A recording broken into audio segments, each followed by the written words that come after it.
আলাইকুম ভিউয়ার্স, যেটা আপনারা দেখতে পাচ্ছেন শ্রমিক বাজার, নয় বাজার। তো আজকে আমি আবার আসলাম। আজকের বাজার মূল্যটা অনেক বেশি যেটা মনে হচ্ছে। তো দেখি আমরা সরাসরি শ্রমিকের সাথে এবং সরাসরি আমরা যারা মালিক পক্ষ যারা কিনতে আসছে এই শ্রমিকদের, তাদের সাথে আমরা কথা বলবো। সামনে আমরা এক ভাই ভদ্রলোককে দেখতে পাচ্ছি, তিনি শ্রমিক নিতে আসছে। ভাই, কয় বিঘা ধান কাটার জন্য নিতে আসছেন? আমি 1 বিঘা 7 কাঠা। 1 বিঘা 7 কাঠা। আপনি? আমি গাড়ি সাজাবো তো, লোক লিবিরাইছি। ও, বুঝতে পারছি। তো জিজ্ঞাসা কথা বলছেন তাদের সাথে? হ্যাঁ হ্যাঁ, কত করে বলছে? ওনারা 3000 চায়। 3000 চায়। আপনারা কত বলছেন? আমরা 2200 2300। 2200 2300 টাকা। বুঝতে পারছি। ওদের কি খেতে দিতে হবে? হ্যাঁ। ও, 3200 3000 টাকা দিতে, আবার খেতেও দিতে হবে? 2 বেলা খেতে দিতে। 2 বেলা। ও, এইটাই হচ্ছে ডিফিকাল্ট হয়ে গেছে, কঠিন হয়। তাছাড়া টাকা তো কোনো ম্যাটার ছিল না তাছাড়া। ও আচ্ছা, দেখি তাদের মুখে শুনি একটু আমরা। ভিউয়ার্স, আমরা মালিক পক্ষে শুনলাম, এবার আমরা সরাসরি শ্রমিকের মুখে শুনবো যে কি বাজার। আসসালামু আলাইকুম। কি অবস্থা আজকের বাজারের? 1 বিঘা কত করে ভাই?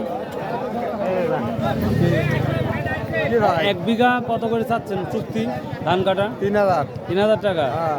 আর দিনভাবে গেলে কত টাকা? 700। দিনভাবে 700 টাকা। খাওয়া দাওয়া কি মালিক পক্ষ দেবে না? ও আচ্ছা আচ্ছা, ঠিক আছে। Viewers, be careful, listen to me. আসলে মনোযোগী শুনুন যে এক সময় কিন্তু 200-250 টাকা শ্রমিক বাজার গিয়েছে, আর আজকে সর্বোচ্চ বাজারটা যেটা দিনভাবে কাজ করে প্রায় 700 থেকে 800 টাকা। আর চুক্তি যেটা আমরা বলি 1 বিঘা ধান কাটলে 3000 টাকা, এই পরিস্থিতি যাচ্ছে। তারপরে এই ছোট ভাই, আসসালামু আলাইকুম। আজকের বাজারে কি পরিস্থিতি? এই 700 750 এইভাবে চলছে। এটা দিনভাবে একজন খাওয়া দাওয়া তো মালিক পক্ষ দেবে? মালিকের। আর চুক্তিভাবে ধান কাটা?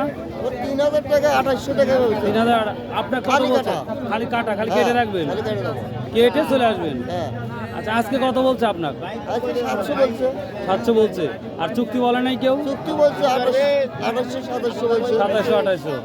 ও, তো সময় তো 7টা বেজে গেছে। বুঝলি কি, এই কাজ আমাদের হাতে। হ্যাঁ, এই কাজ আমাদের হাতে। ও, বুঝতে পারছি।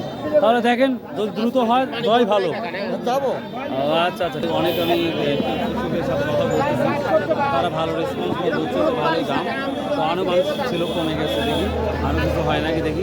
আসসালামু আলাইকুম। লোক নিতে আসছেন? কি অবস্থা বাজারের? লোক তো পাচ্ছি না, ঠিক মতো যাতে তো যাচ্ছে না। ও, অত দূর যেতে যাচ্ছে না।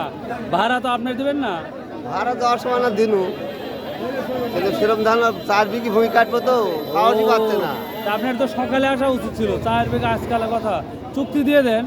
চুক্তি দেওয়ার লাগি চাইছি। কত করে চাচ্ছে? ও, মানুষই তো শ্রম তাহলে হয় না। ও আচ্ছা, তা আপনার জন্য সকালে আসতে হবে না? আপনি আমি মানুষজনের জন্য কয়টা নিতে আসছেন? 2 বিঘে জমি। 2 বিঘা শুধু কাটা? কাটা। আলোচনা তো করলেন, কত করে চাচ্ছে ওরা? 3000 চায়। 3000 চা। আপনি কত বলছেন? 2500 2600। 2500 2600 অবধি। তারপরেও যাবে না। তারপরে যাবে না? খানা তো আপনারই দিতে হবে না? সব আমার গাড়ি ভাড়া দিল্লি দর যাওয়া আসা দুইটাই? একটা। ও, খালি যাওয়াটা আর আসাটা ওরা বহন করবে? ও, আর কত স্যার? 3 ভাগের 700। 700 তো অনেক অ্যামাউন্ট দেখতেছি। এবার দেখুন, এখন ধান কাটা পূর্ণ মৌসুম, তার জন্যই কৃষকেরা একটু ধরে বসেছে। 700-800 টাকা দিন যাচ্ছে, এবং খাওয়া দাওয়া কিন্তু মালিক পক্ষই দেবে। তো আমি মালিক পক্ষ এবং কৃষকের সাথে সরাসরি কথা বললাম। তো মোটামুটি বাজারটা খুবই ভালো যাচ্ছে। এক পক্ষ সবসময় চায় যে কম হোক, আর এক পক্ষ চায় সবসময় বেশি হোক। তো এই তো বাজারের পরিস্থিতি। তো বাংলাদেশের যে প্রান্ত থেকে দেখছেন, অবশ্যই লাইক শেয়ার কমেন্ট করবেন। আর যদি ভালো না লাগে, নো প্রবলেম, দেখতে থাকুন, কোনো এক সময় ইনশাআল্লাহ ভালো লেগে যাবে। ভালো কাজ করুন, সুস্থ থাকুন, 5 ওয়াক্ত নামাজ পড়ুন। বাই, আল্লাহ হাফেজ, আসসালামু আলাইকুম।